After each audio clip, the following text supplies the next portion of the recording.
మనం ఏం చేస్తాము, చీరలు కొందామని షాప్కి వెళ్తాము. షాప్కి వెళ్తే షాప్ అతను చీరలు ఫస్ట్ టైంలో మంచిగానే వేస్తాడు. మనం ఏం చేస్తాము, ఆ చీరలు నచ్చకుండా ఇంకా ఇయ్యి అంటాము. అవి వేసినా కొద్దీ లాస్ట్కి పనికి మళ్ళీ చీరలే ఏదో ఒకటి సెలెక్ట్ చేసేస్తాము, ఎంతసేపు ఉండాలని అనేసి. అలానే మన అబ్బాయికి కానీ అమ్మాయికి కానీ కూడా సంబంధాలు ఫస్టే మంచి సంబంధాలు వస్తాయి.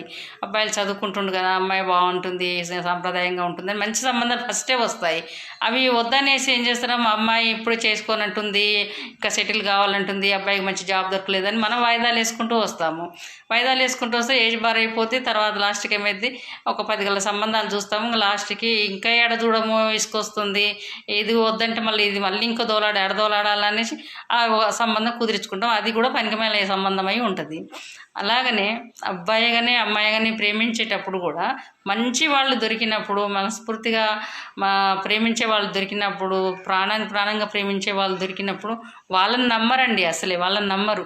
కానీ లాస్ట్కి పనికిమాలిన వాడు పడ్డప్పుడు మాత్రం వాళ్ళని బాగా నమ్మి మోసపోయినాక అప్పుడు అర్థమవుతుందండి వాళ్ళకి.